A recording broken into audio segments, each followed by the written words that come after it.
Welcome to the Hardytown Baptist Church website. Technology has allowed churches everywhere to reach people worldwide. Through the internet, we are able to spread the message of Christ to a new audience. Recently, we have added a new feature to our website called Ask the Pastor. We encourage you to submit questions to us, and we will provide clear, concise, biblical answers to some of life's toughest questions. There are many opinions about mixed marriages. Is it morally wrong to marry outside your race or ethnic group?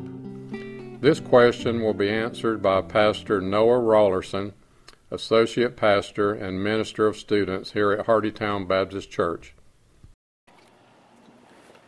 Nowhere in the Bible will one find a prohibition against marrying a person of a different race or ethnic group. Many people try to argue otherwise, saying that you, as a Christian or as a Bible believer, should marry within your ethnic group or race. And people that do this take a verse from Deuteronomy 7 out of context. And when we look closer at Deuteronomy in this passage, God instructs the nations of Israel not to marry foreigners or outsiders. Now, this is where people start to build their argument. However, the reason for this was not a racial one. Rather, this prohibition was given for religious purposes. For God says, "For they will turn your sons away from me to serve other gods, and then the anger of the Lord will be kindled against you, and he will quickly destroy you."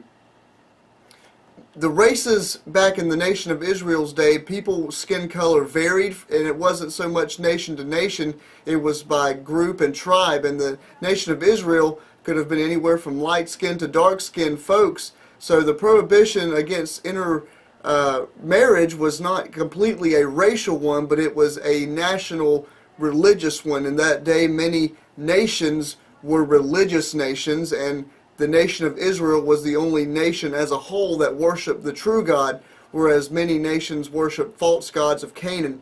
And so for this reason, God commanded the nation of Israel not to marry the Canaanites or the Philistines or any of these other ethnic groups because of their idolatrous worship practices.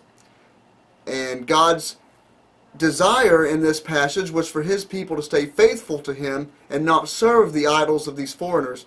Ezra and Nehemiah, hundreds of years after the events of Deuteronomy, warned of the consequences of these interreligious marriages. Ezra and Nehemiah both said that God's people had brought themselves back from exile through God's divine power, and they were establishing the nation once again. And during this process, Nehemiah discovered that people were ignorant of God's law due to generations of interreligious marriages. Over time, between Deuteronomy and the events of Ezra, the nation of Israel had ignored God's commands and had married these Philistines, these Canaanites, and all these different folks. And therefore, God's law had been perverted, and people had forgotten how to worship the true God. And so when we look at Ezra and Nehemiah, their warnings were based on worship rather than skin color. The Apostle Paul continues this very same theme in the Corinthian epistles by urging the believers to keep their bodies pure by not being in relationship with unbelievers. This is where we get the whole unequally yoked. As a Christian, you should marry a believer, and you should not marry an unbeliever. According to Paul, if one belongs to Christ, their body is not their own, but belongs to Christ, and therefore you don't have the right to marry whomever you desire, but you should marry a growing Christian in the faith. And if a Christian marries an unbeliever, they will suffer the same fate as the Israelites who married the idol-worshipping pagans. From Deuteronomy to Ezra and Nehemiah to Paul, the warning is the same. Be in a marriage with a person who is a God worshiper, because if you do not, the consequences will be disastrous. In other words, you'll, as a believer, will resemble the world more than the unbeliever will be one to Christ. So Christians should see things differently than unbelievers. Therefore, no cohesion between a believer and an unbeliever is possible. Therefore, the case is clear that a Christian is free to marry any person of the opposite gender from any nationality or ethnic group as long as he or she is a faithful follower of Jesus Christ. But let me add a little caveat to that. Although there is nothing immoral or unbiblical about marrying out of your race or ethnic group, Interracial marriages do bring about a unique set of challenges. Cultural norms and societal issues must be taken into consideration.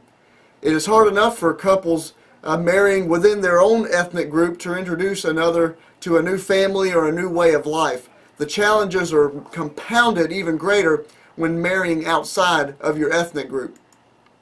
And also, just because God may view your marriage favorably doesn't mean your society will do the same. Due to the effects of human sin, blind racial prejudices and rampant, and they are virtually worldwide in every culture. And every race of people on earth have within them people who hate others on a racial basis alone. And while this is extremely depressing, it is a reality, and it can only be remedied by the love of Jesus Christ, in whom there is no distinction.